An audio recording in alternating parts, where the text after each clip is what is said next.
Every town has a ghost story that's been passed down through the generations. But what if those legends were true? My name is Miranda Young, and I'm the Ghost Biker.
Ah, thank you for letting me know that there was no sound.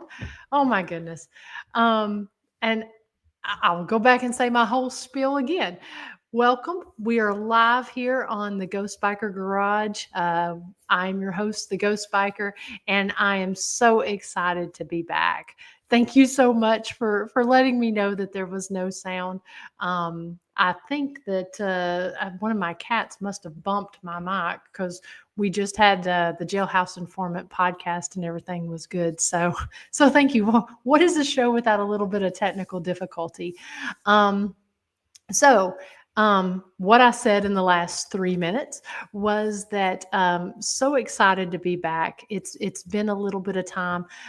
We've been extremely busy at the historic Scott County Jail and historic Rugby After Dark with our tours, and we don't always know whenever we're going to be having one of these tours because we do sell tickets up until 4 p.m. the day of the tour. And so, because they've been in high demand this summer, we've opened up Thursday evening and Monday evening for tours. And so it just so happened in the last couple weeks, we actually had a really great show planned for last week, but early that morning we did get a booking, so we had to push that off. But because we don't know, sometimes up until 4 o'clock that day, I don't always have the opportunity to announce whenever when we're not going to do a show. So thank you all so much for bearing with me. Thank you to everyone that has sent me very kind messages. I know some folks have sent messages inquiring, saying, hey, hope you're okay. And I just got to say that really touches me to know that I've got such great friends out there that notice when you're not there. So I do appreciate that very, very much. But yeah, busy has been very, very good. But very exhausting too. So we are rounding out the summer here. We're still doing our 222 red, white, and blue special with at the jail and Rugby, where you get extra time. That special is going to end at the end of August, and so and we're hopefully, so I kind of anticipate a few more weeks, probably up until Labor Day, us being very busy. And then it's probably going to get very busy on the actual weekend instead of through the week, because we'll have people traveling for festivals. We've got a lot of different festivals and conventions lined up for the fall here that we're really excited to be a part of. A lot of them are local. We're going to get to go and share the word about the jail and Rugby and about Ghost Biker. So the local ones are going to be a lot of fun, but then we're actually doing a couple really big ones. Goblin Con, that's going to take place there in Hopkinsville, Kentucky. So we can talk a little bit more about some of those different events and such that are going on, but I want to take a few minutes to say hello to everyone. I have missed you guys so much. I always look forward to our Thursday night chats, and it just doesn't seem like the week just doesn't seem to go as well whenever I don't get to come on here and see how you guys are doing. So, hello to Mr. Bob Burnell. Thank you for always tuning in. Thank you for always being such a big supporter of us. Miss Dee Dee, the Dreams Interpreter. It's always good to see you.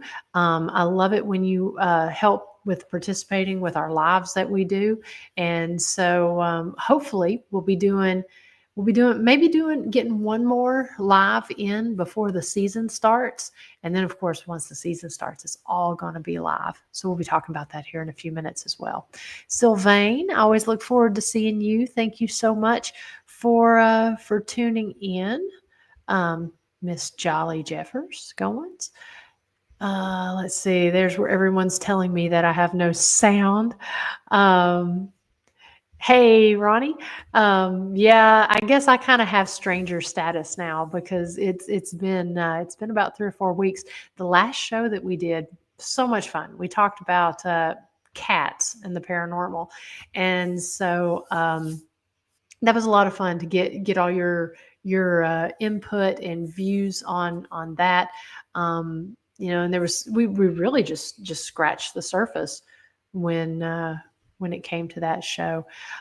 Miss Sonia Thompson, hello. I hope you're doing well, my friend. I know you're traveling a little bit there, so it's always good to see you. And I know it's really late wherever you're at, so thank you for tuning in.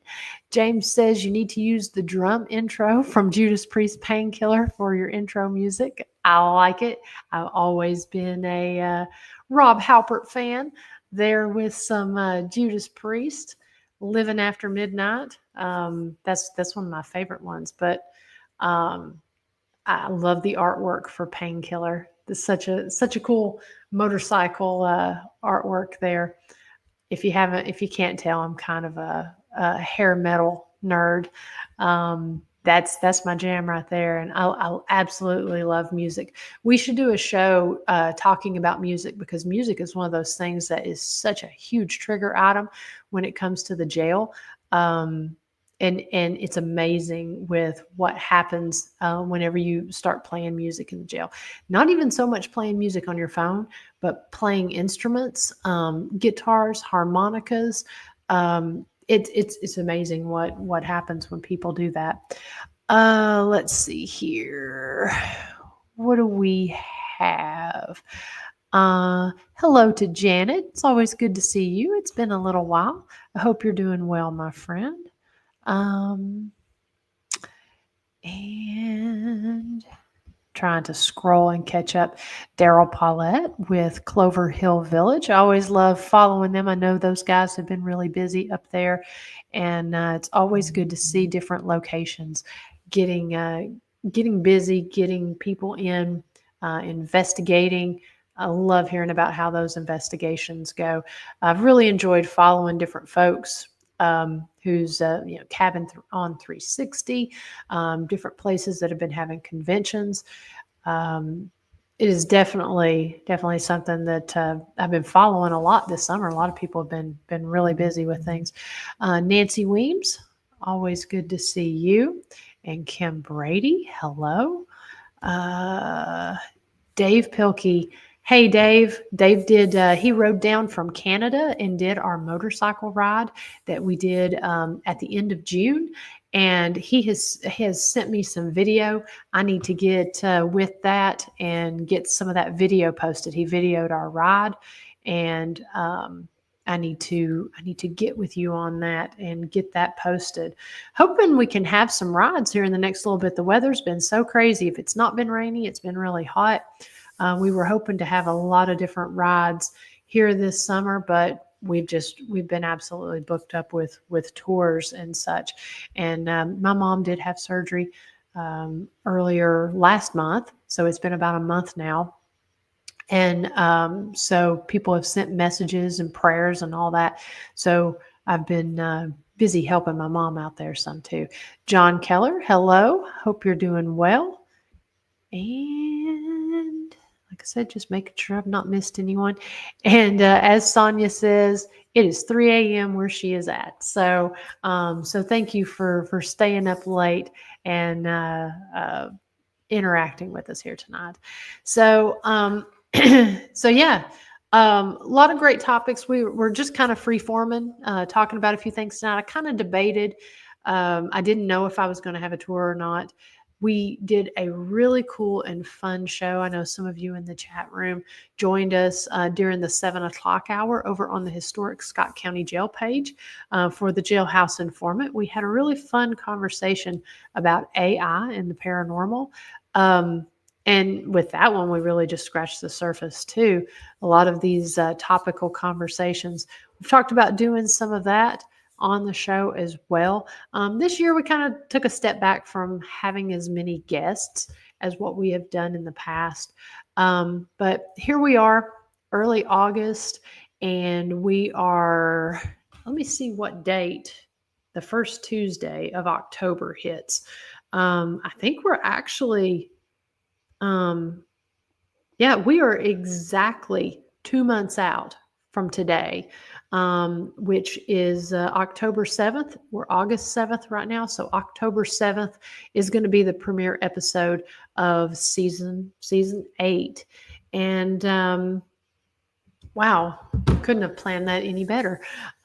So really gearing up for that. Got something actually really special and fun planned for season 8. I know we say that every year. Season 7 was such a blast with doing the antique stores, oddity shops, and collection stores. You know, I thought about this one really hard all year long about how to top that. And the goal is not to top it, but to at least come up with some interesting places that you're going to want to investigate with me. So the plan right now is we will be doing live episodes. There may be one pre-recorded in there, and that's just going to depend on how the planning is on this. But it's going to be all lives. I've had a lot of really fun and interesting suggestions. People have talked about. I've had some people send those to me. I've had some people mention them in the comments. And let me just say, it's going to be a combination of all of those. The theme is, well, I'm trying to think of how I can say this. So it is going to revolve around, I'm not quite sure how to say it yet. I will be releasing a trailer. That trailer may release next week. If everything goes as smooth as planned, it'll either be next week or the week after. So we're actually releasing the trailer a month earlier than what we typically would release it. Usually the trailer comes out a month before or a few weeks before, but we're actually ahead of schedule this time. So yeah, it's going to be very different, and it's going to give us the opportunity to, or at least as far as the theme goes, the theme is going to be different and unique. And it's going to give us an opportunity to be able to do some really fun tips, or excuse me, techniques. Because apparently I can't read, moderate, and talk at the same time. We got people over here wanting me to tease what it's going to be about, and then Ronnie says, "Don't tell until the trailer." I'm going to let that be a surprise. The trailer may give a little bit of it away, but I'm going to even go so far as to release a special shirt for a special shirt design in honor of season 8.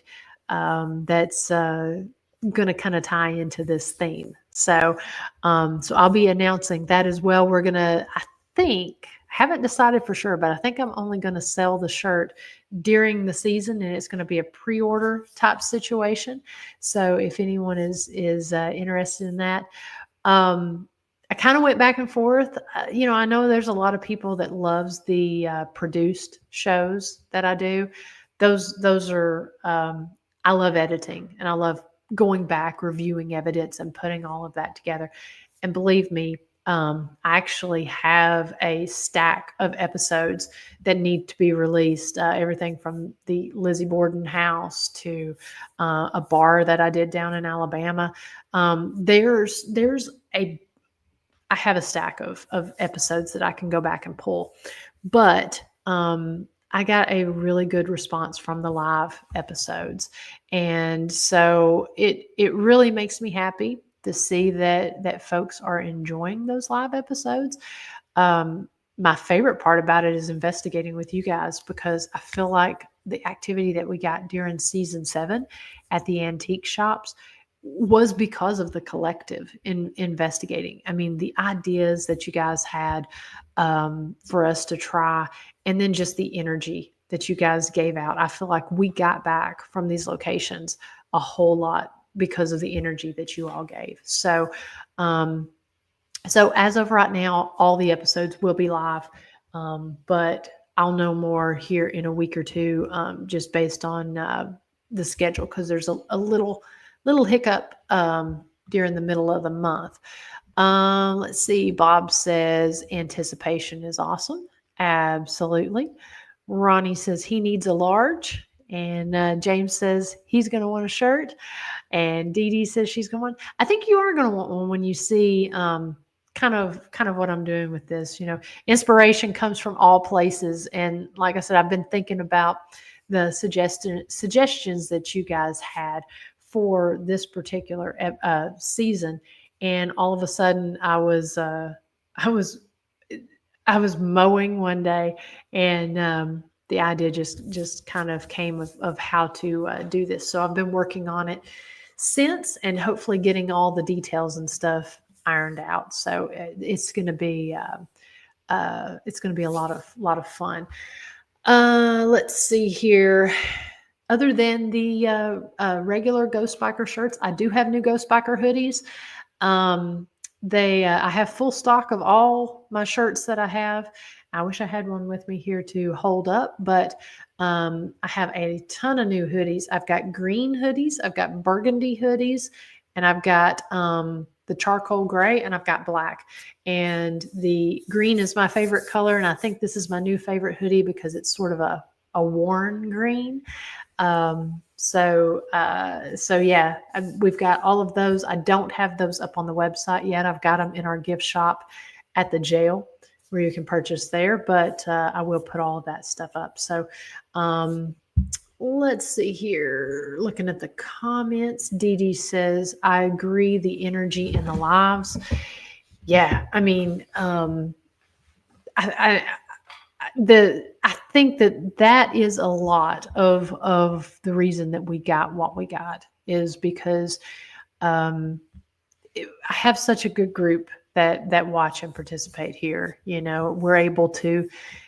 We don't have so many people that I can't get to the questions and the comments, and everyone just interacts so well together. So that's going to be a lot of fun. Nancy says, did you see the update on the Lizzie Borden house? I am not sure. I know that it was bought, but that's been a long time ago. It was bought by American Ghost Adventures, and it's kind of different now. I believe I investigated it back in 2019, and I still have not put that episode out. So I need to get on that. But we've been doing all these lives and doing all the other seasons before that. So now I don't know if you're talking about the Lizzie Borden house or if you're talking about the Warren house. I know that there's a huge announcement on the Warren house. But that's another topic for a whole other time. Let's see. Bob says mowing is one of those tasks where you can put your mind on autopilot, and you can start thinking about tens of thousands of other things. That's exactly what I do. I love mowing, love driving. I tend to do that when I'm out on the motorcycle too. So yeah, a lot of my ideas that I do comes from mowing. Let's see here. Daryl says, thank you, Daryl. I really appreciate that. I try. And I mean, it's really hard to have a bad investigation, at least from my perspective. I enjoy anywhere I'm going, whether it be um, a place that's been on a bucket list for a long time, or a friend reaching out and saying, "Hey, you got to check out this really cool place that maybe isn't on the map." And getting the opportunity to go and investigate that, or using that as an opportunity to highlight these locations and get the word out, so that other people can hear about it. I have fun regardless of where I'm going, and I think a lot of it is the attitude you go in with. If I'm always intrigued. I feel like I'm always learning, and I always feel like I'm uh, there's always something new and different. You're never going to get the same thing whenever you go to these places. So let's see. See, James says you're very, very brave allowing this group to comment during your lives. Maybe, but that just leads to the fun, because you never know. You never know what someone is going to bring in, and it's kind of interesting from all sides, because you all don't know where I'm going, so you don't know the history of the place before I get there, and so I can see from your perspective that it's a little harder to prepare. If you knew where I was going, then it might be easier to come up with ideas on experiments to try. So there's that from your side, and then there's from my side. You never know who's going to be in the audience, and who's going to be there to help with the investigation. So yeah, I guess that is true. Bob says Annabelle was sold. Yeah. Um, that I've seen a lot of comments and a lot of different people's opinions on this. I did see the Matt Rife interview where he made the announcement. Um, it's a lot of different varying viewpoints on that. With From what I understand, and I may be wrong on this. Um, Annabelle, I guess, was part of the Warrens Museum that Matt is now the caretaker of. I don't. I know that the items weren't sold to him, but he was able to be the caretaker for the next 5 years. Dee Dee, yeah. So if anyone doesn't know, we can talk about current events on this, because this is very current.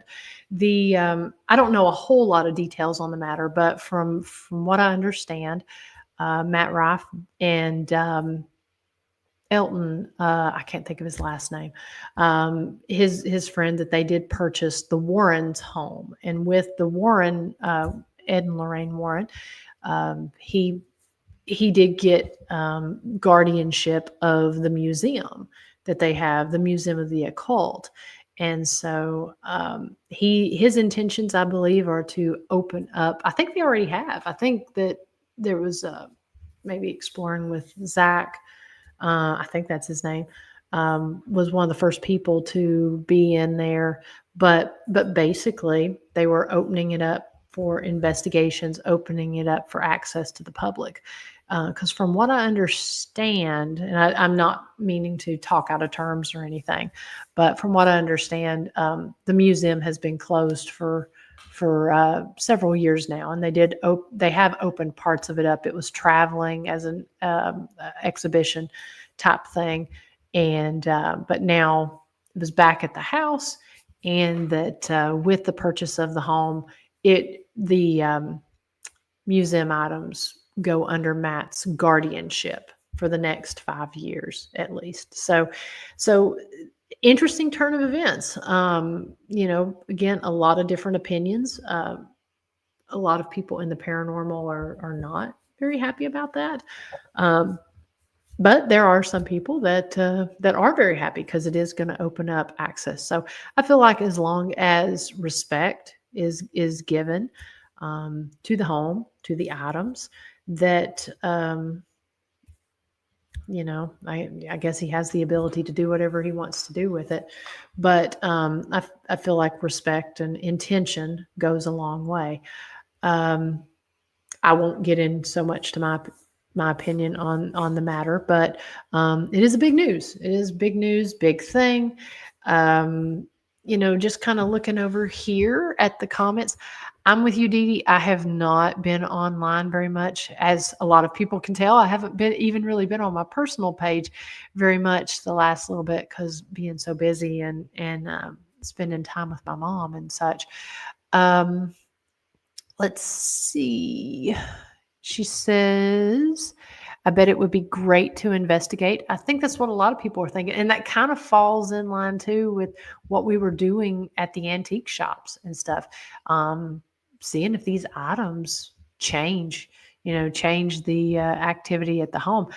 I'm not aware of their home having activity. I know they obviously did cases, but I don't know. It'd be interesting to see. I have no doubt that there's going to be some residual and leftover energy from those items. Ronnie says, visit the museum. Yes. Investigate. No. Who am I kidding? I would investigate it. And see, and that's. I mean, if given the opportunity, I would investigate it. If you look back through, I mean, a lot of these items, these occult items, have the reputation of being negative or dark. If you watch back through my season, I love investigating darker, reputed excuse me, I can't even talk. Darker, reputed locations. I like going in and testing some of those theories. I go in with a different approach on some things, and so several of the episodes that I have had throughout my past seasons have been locations that have been darker. The Sunset Hill House that we covered in all of season 1 and season 2 was an extremely dark location and affected me greatly there. After we were out from investigating. So I would definitely like to, I would definitely wouldn't turn down the opportunity to investigate there. I just hope it's not one of those locations where all of a sudden it becomes extremely expensive to investigate. I hope it does not turn into that it is somewhere that is accessible to the community. But I'm sure if you're wanting to investigate it, you better get on the list now because I'm sure it'll be like some of the others. It'll be years before you can get in there. James says, I'm tired of explaining to everyone what Annabelle is. Yeah. That whole thing is interesting. It's amazing the people, and this kind of goes back to our conversation earlier where we were talking about AI and the paranormal. It's very interesting. The people in the mainstream community that don't realize that Annabelle was a Raggedy Ann doll and not the doll that you see in mainstream media. That's really interesting to me.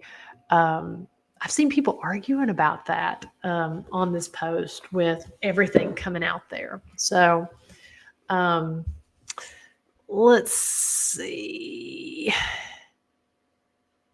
Nancy says you would have to have your guard up for sure. No doubt about it. James says, would you take Annabelle to the Conjuring house as a trigger item? I mean, I think that would be interesting. I don't know. Have any of you that are in here investigated the Conjuring house? I never have. But and I love the Conjuring series.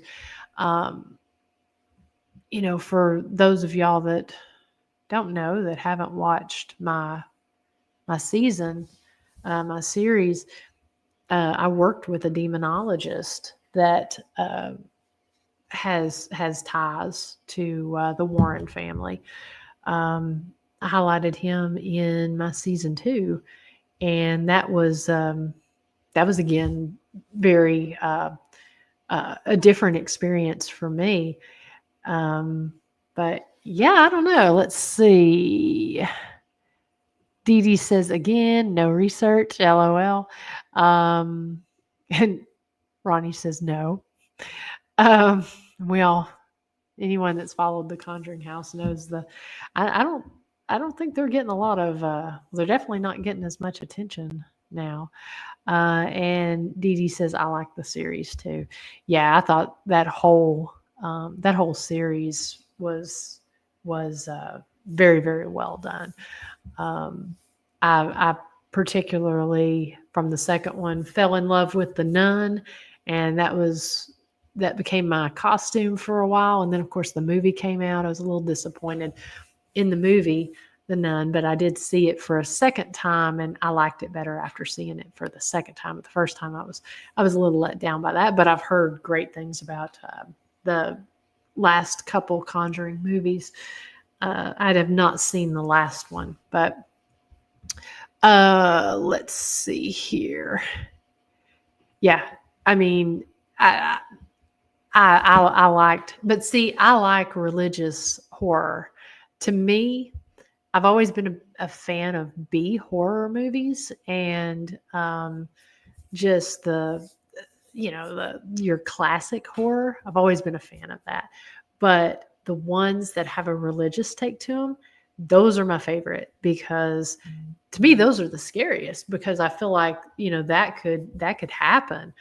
Um, I look forward to this time of year because I always want to pull out the scary movies. Of course, I watch them year round, but those that have a religious take on them, because I'll admit I'm very religious, or not very, but I'm religious, and I think those are some of the creepiest ones because your parts of it seem kind of taboo, and other parts are it's just I feel like it could happen. Um, let's see here. So just kind of going back. I'm gonna pull up my YouTube channel here. So I had debated for tonight. I had debated either going back and reviewing an episode, just kind of free chatting tonight, talking a little bit about the season, talking about some of the other stuff that we've got going on. And I was thinking about it, and if you haven't gone back and watched any of the past seasons, highly encourage that because we tried last season and the one before that to sort of get more back to kind of go back to the mission of the original Ghost Biker, which were these smaller, lesser known places that are not overly investigated, places that maybe you've heard a little bit about, or at least heard about the area, but maybe you don't know about the place. So we did go and kind of do some more commercial locations during some of the middle seasons. And I really wanted to get back to what we were doing in the earlier seasons. And so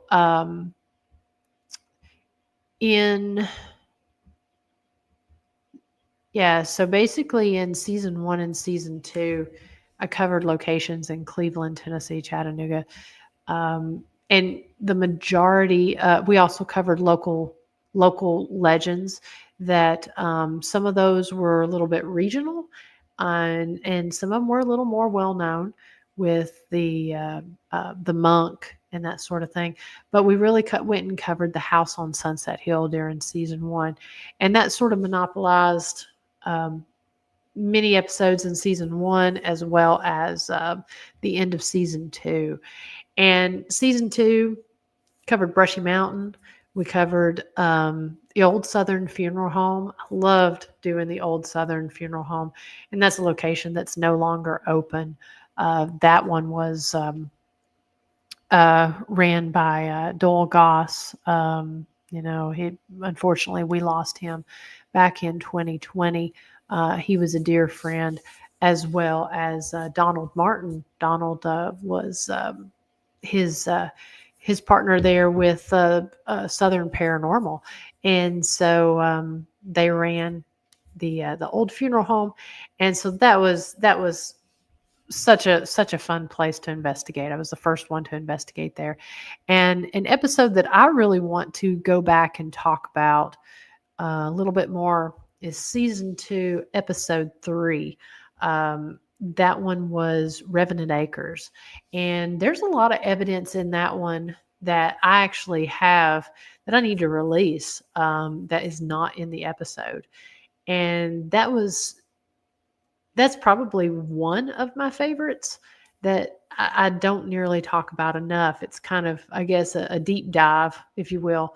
But that one was fun to highlight. And then, of course, at the end of season 2, we did go back and resolve the Sunset Hill House. Josh and I have been talking about actually doing we've actually been talking about doing a documentary on the Sunset Hill House, because that was over a year-long case. And we've got so much footage, so much information on that. We have people constantly asking about that, that we've considered, doing interviews and putting some stuff out. And hopefully in when life kind of settles down just a little bit, we'll actually be able to do that that documentary there. So kind of jumping back here, season 3, we kind of changed things up a little bit. My one of my best friends, Josh, who was my videographer in seasons 1 and 2. Obviously, season 3 hit during COVID in 2020, and so we kind of had to shake things up just a little bit.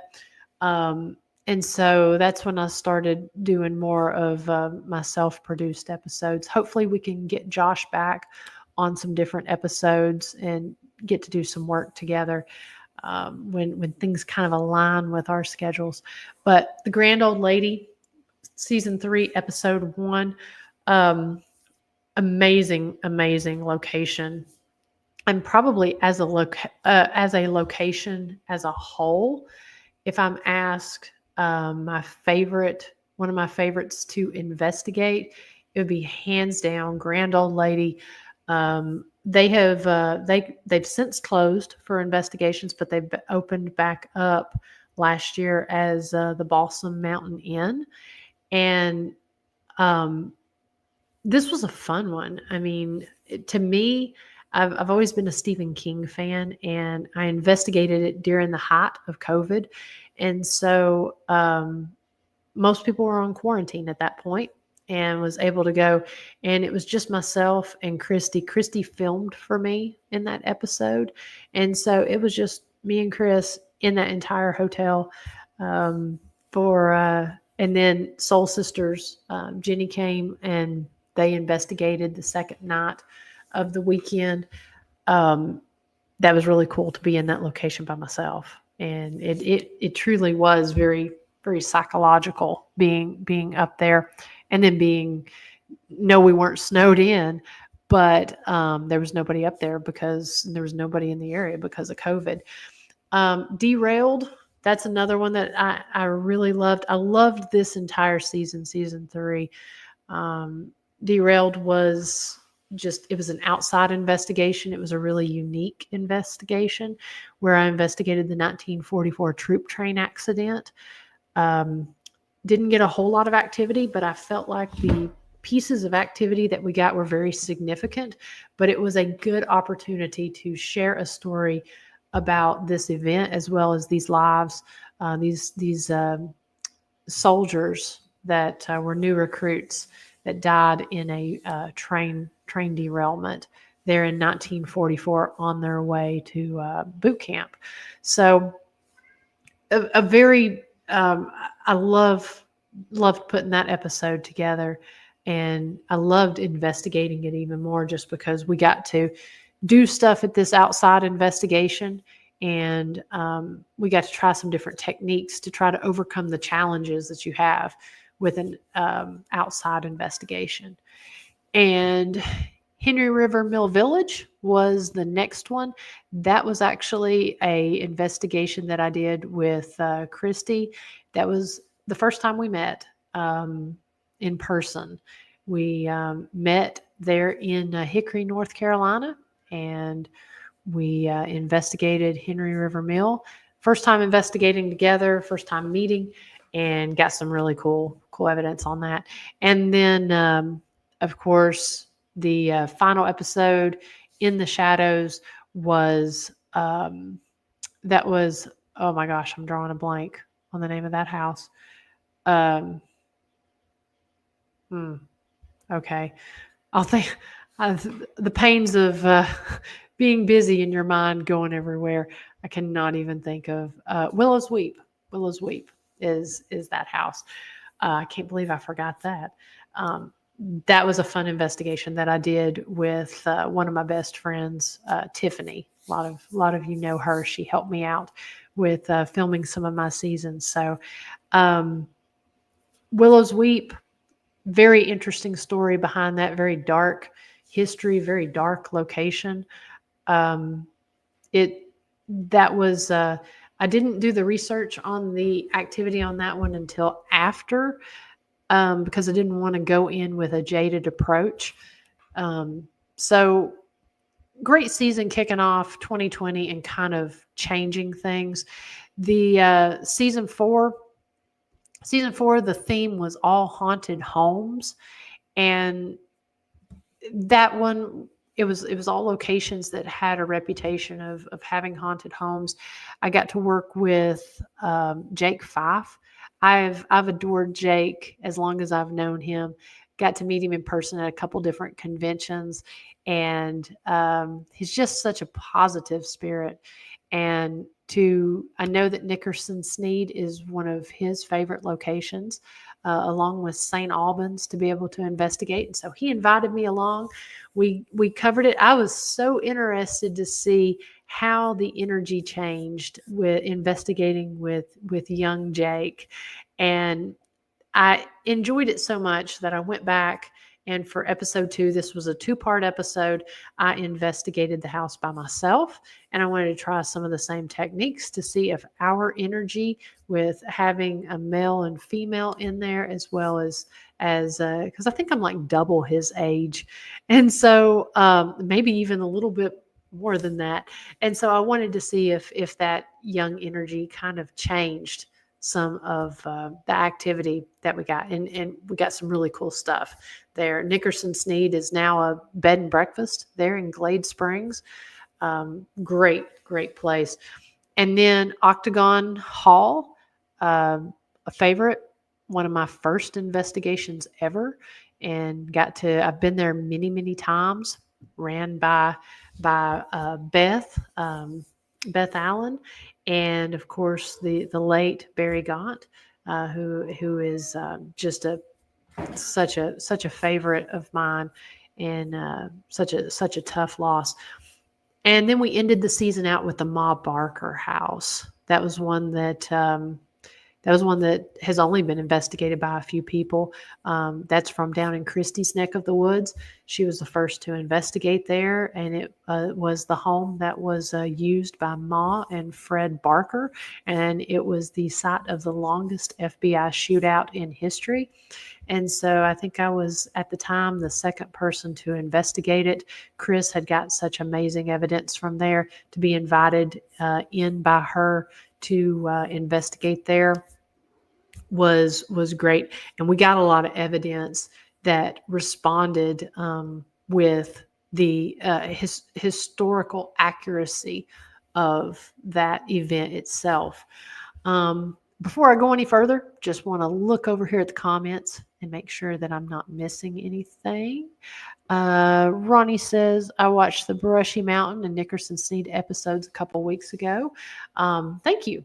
I appreciate that. I want to get on here and kind of talk through some of those again and go back and review. I tell you, when I do these podcasts and stuff, when I do a guest appearance and everything, and people ask me to present my evidence, honestly, I forget some of the very cool things that I experienced at some of these locations that I'm not always able to, that I don't always get put out there. So thank you for going back and watching that.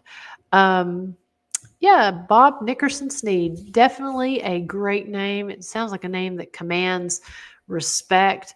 I know that I'm drawing a blank. I believe it's the last names of the husband and wife. I believe. I would have to go back and look. Um, I don't think that that's his first name. I believe that's. I'd have to look back. My mind is not working great today.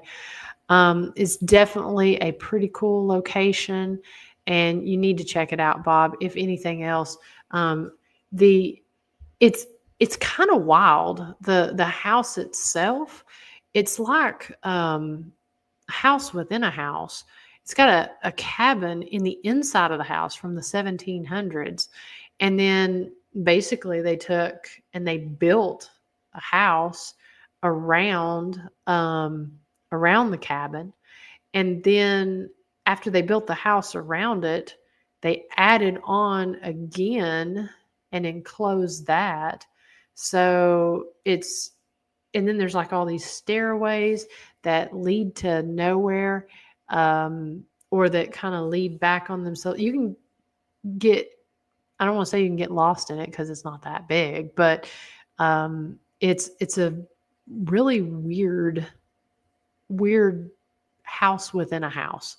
And sometimes I think that could definitely kind of lead to activity there. Let's see. Nancy says Josh is a great videographer, and don't, trust me, I can't speak tonight. I can't think tonight. But Josh is an amazing videographer, and I can't wait to work with him on some more projects.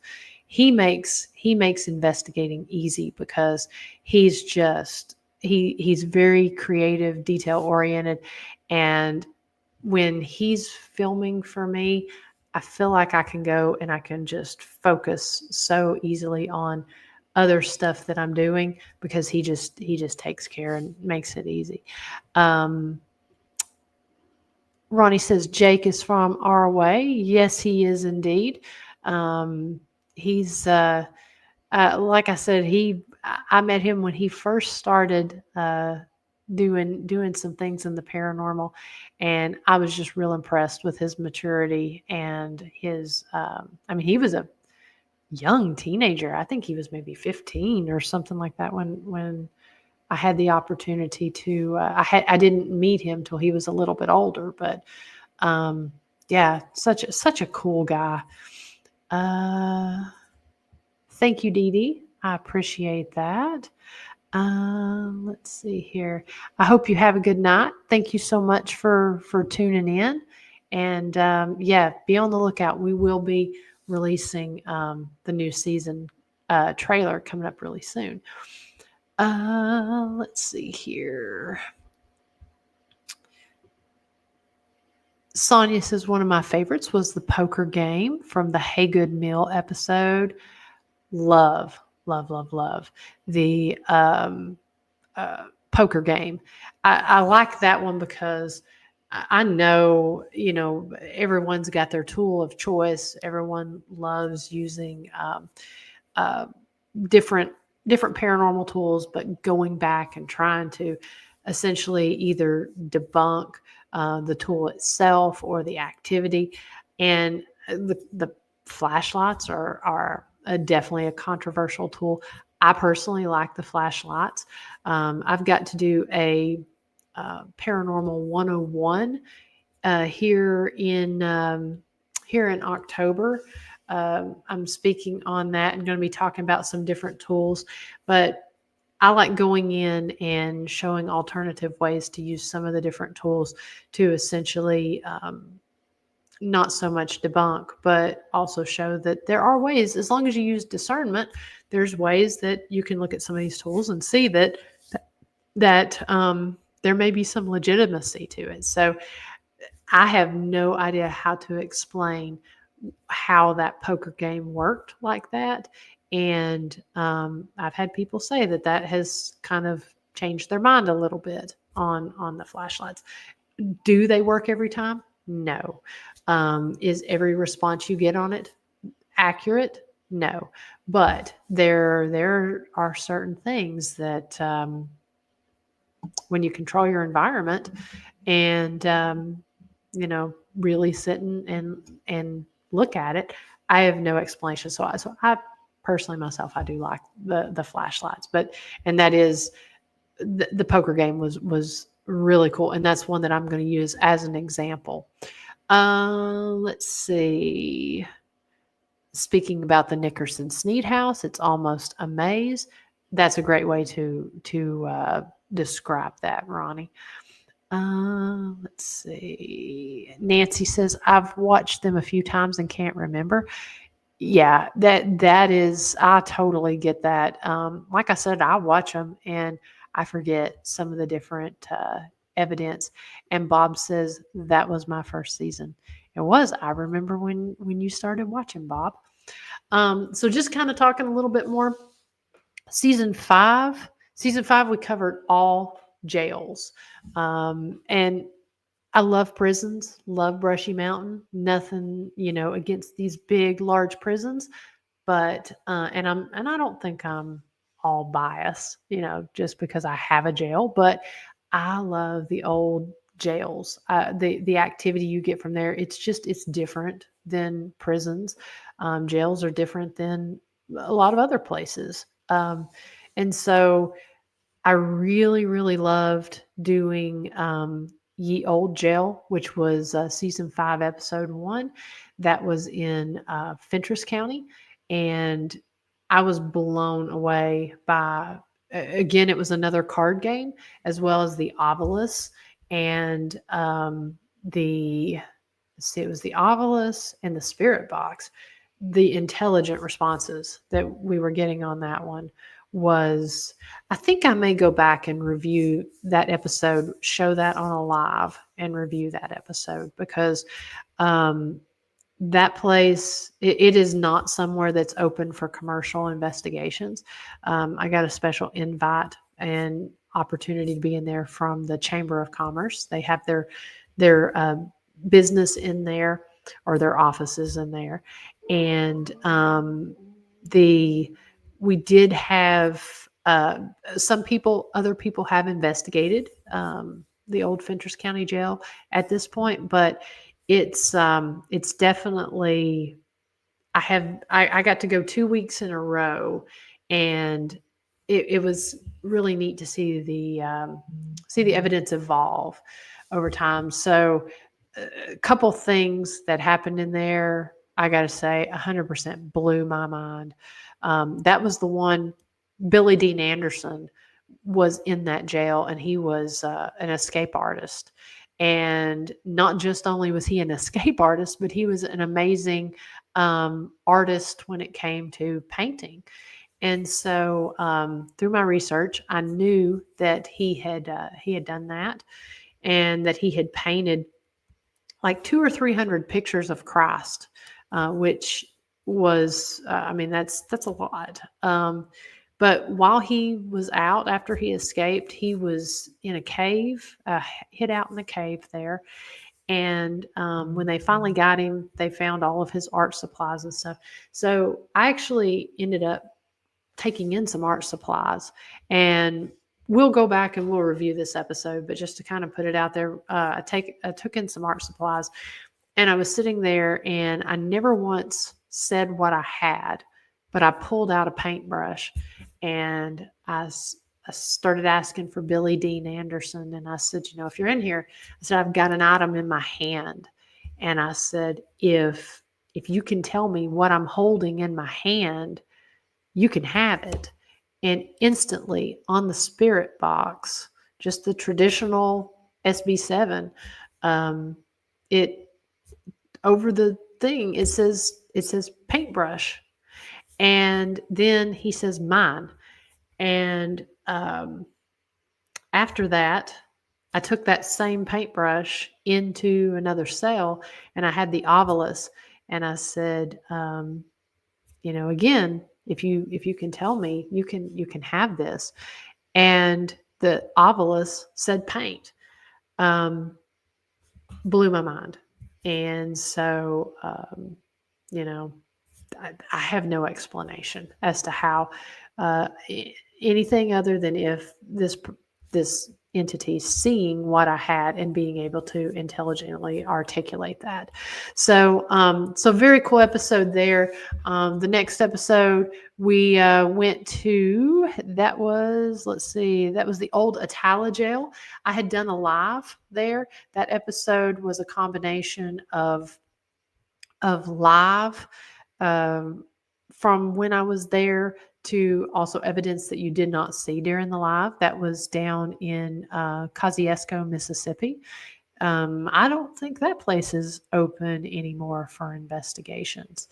Doyle and Donald also ran that along with the old Southern funeral home. And then headed down to the old Gilchrist County Jail there in Trenton, Florida. And that was a combination with myself and Dr. Christy Sumner from Soul Sisters Paranormal. And then Old Stone Jail in Franklin, Kentucky. Bill Wilkerson, he allowed me to come in there and investigate. And then the last investigation was there at the historic Scott County Jail. And it was a live and interactive investigation. We had the door open and close on us there. And then jumping ahead, season 6, we completely changed formats again, and it was all live episodes. That was sort of a new thing that we were trying that season, and it stuck. It took off. It was so much fun to do. And that's what we started going to 100%, was doing the live episodes. The reason I originally set that up to do the lives was because I didn't know if we were going to, if I was going to have time to edit the episodes. And I did not want to do a season. So I thought, instead of trying to push myself, since we had the new business open, we had just started with rugby there at the, with our business. And I just didn't know if I was going to be able to do that. So instead of saying, hey, we'll do nothing, we'll do these. And so this season was really special because they were all locations that were either museums, homesteads, or heritage museums. And so, or old home places. So the first episode we did at Rugby, the village of Rugby. The second episode was a place that had not been investigated before. It was the Heritage Museum in London, Kentucky. And Kelly from London Laurel Tourism Commission got us in there, and my goodness, I think my cats are running around, moving things. And then Hey Good Meal, Clover Hill Village. That was so much fun, getting to go see Daryl and getting to experience the village and to be able to watch what he has done with this village. He and Becky, they have turned this into an amazing paranormal destination. And so it was cool to see that from the start. I mean, great job, guys. And then the season finale was pretty special. It was it was back up in Rock Castle, Kentucky, and it was the country music not the Country Music Hall of Fame. It was right there near the Kentucky Country Music Hall of Fame, right beside it. But it was the old homestead, and it was where it was their event auditorium, as well as building. I've got to get back up there because they said they have had a lot of activity in there. So definitely need to get up there. And then last season, season 7, the antiques, doing the antique stores, oddity shops, and collections. So, first episode, we were there at Dipsy Doodle Antique Shop there in Dahlonega, Georgia. Second episode, can't quite say where we were because the owner would not allow us to give that up, but that was where we found the Angel Bank. Pretty incredible night. It was in North Georgia. I will say that because all of these locations were in Georgia. And then the third episode, we went back to Dahlonega and we did Gateway Antiques there. And then fourth episode, we went to oh my gosh, why am I having a hard time thinking of the name of the town? Sonia, help me out on this. I'm drawing a blank. It's a short, simple word, and I'm drawing a blank on that. But it was a vintage shop where we were at. Very, very cool. I think I could have spent as much time shopping there as I did. But they had the the casket and the old the board where they would do the mortuary board there, or undertaker board. And then the final episode, this is not everything is showing up on here.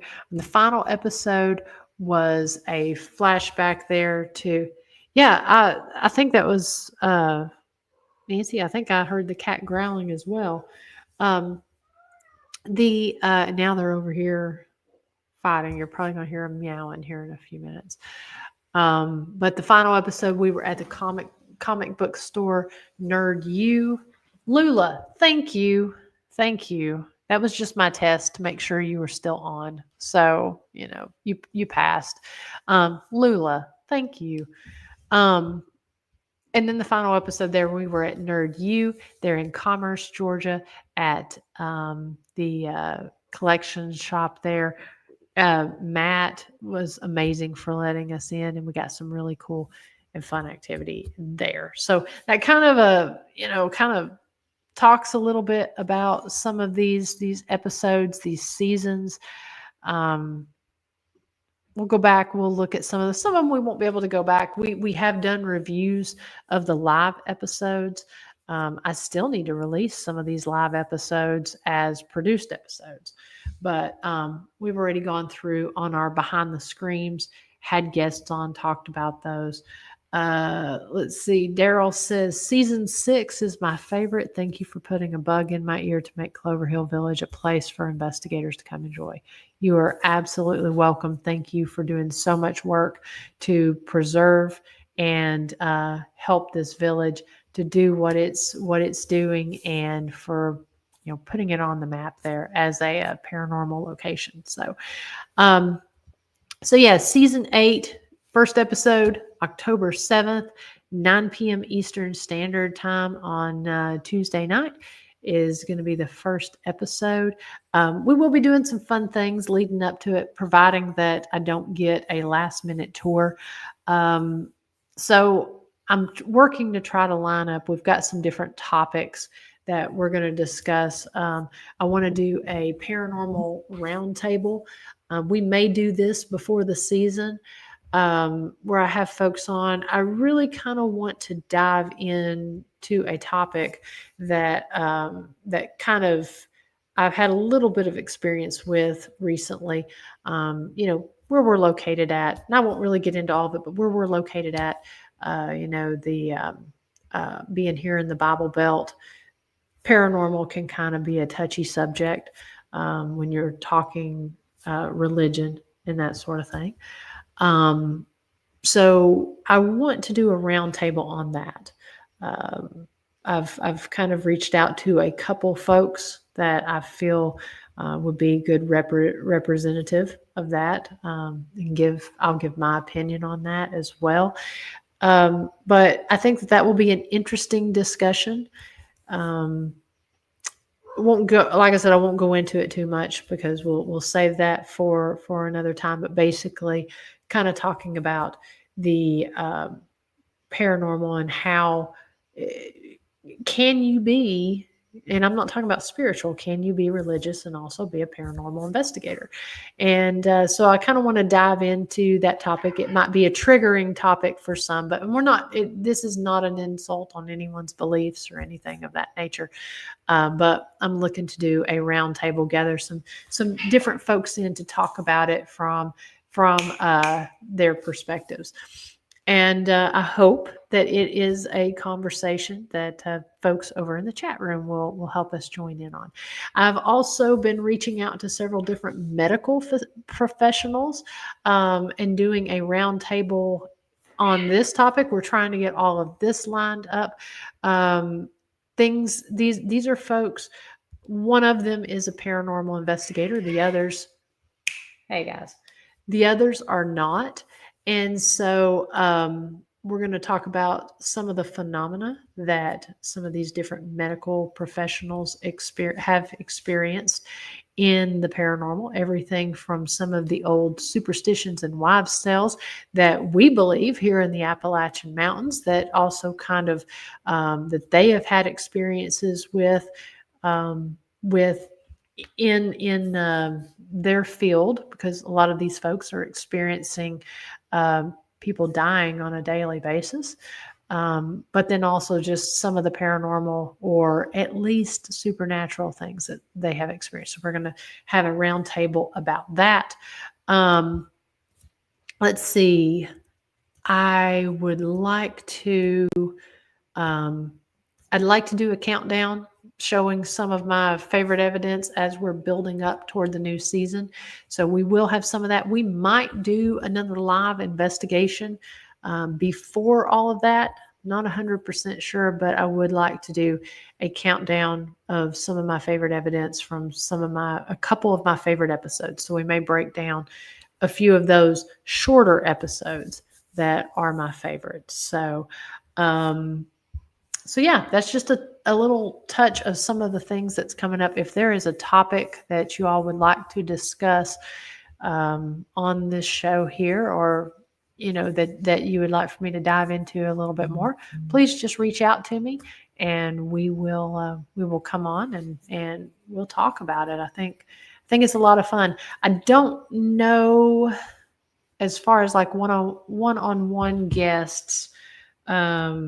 Leading up, let me just kind of see here. I do have actually next week.